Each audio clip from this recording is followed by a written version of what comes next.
आज का टॉपिक है सिंपल इंटरेस्ट, साधारण ब्याज।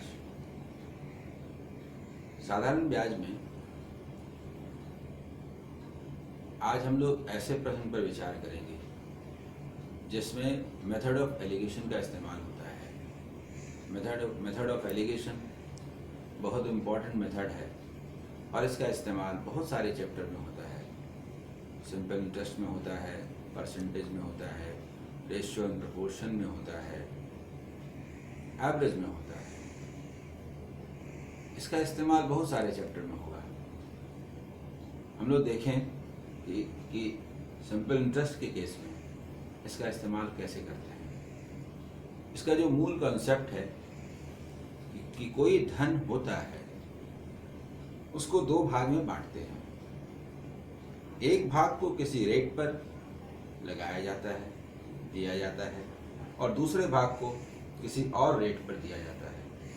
कुल मिलाकर पूरे सम पर ओवरऑल क्या मिला, ये रेट हमें पता होना चाहिए।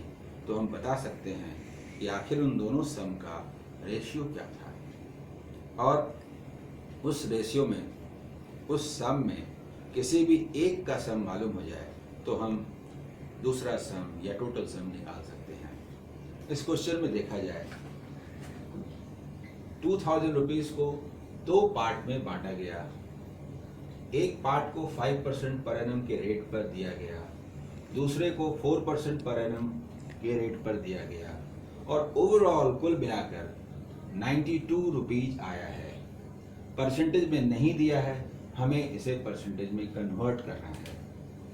फर्स्ट पार्ट जो है रेट है percent per annum, second part rate है परसेंट पर एनम। ओवरऑल दोनों जगहों से जो मिलेगा उसका भी रेट परसेंट पर एनम।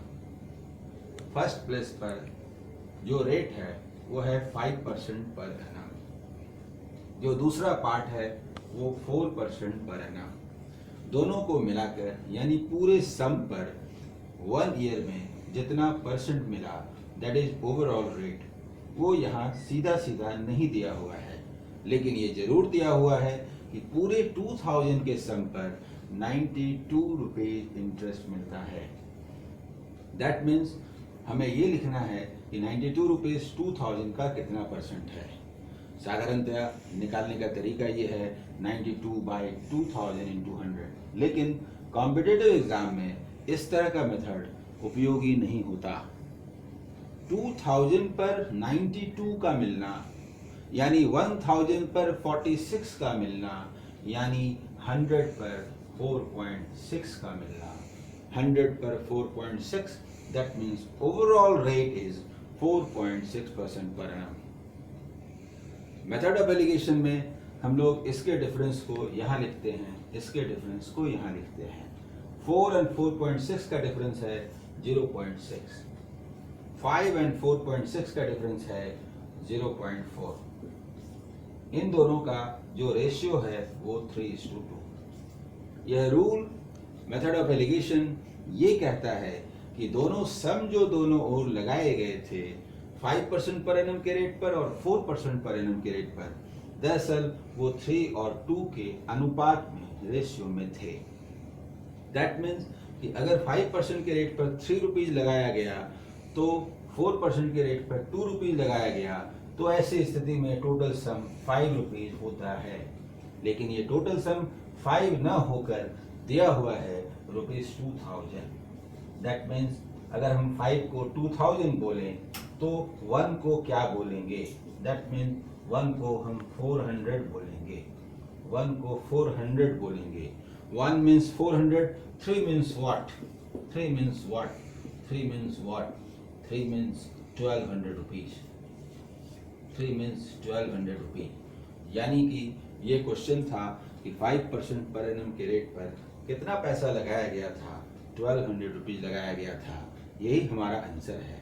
हमसे ये नहीं पूछा गया है कि 4% के रेट पर कितना लगाया गया। अगर ये पूछा जाता तो हम बता सकते थे कि 1 means 400, तो 2 means what? दैट मीन्स कि हम बता सकते थे कि 800 रुपीज। यानी कि हम बता सकते थे ये जो 2000 रुपीज़ टोटल है, ये दो पार्ट में 1200 और 800 करके लगाया गया था। 1200 जो कि 5% पर एनम के रेट पर लगा और 800 जो कि 4% पर एनम के रेट पर लगा। इसमें ये भी याद रखना जरूरी है कि ये वैल्यू इन दोनों वैल्यू के बीच में होता है, यानी एक से कम होता है, एक से कम होता है, दूसरे से ज़्यादा होता है। दोनों ही हालत में हम इन दोनों के डिफरेंस को यहाँ लिखते हैं और इन दोनों के डिफरेंस को यहाँ लिखते हैं। Okay, thanks.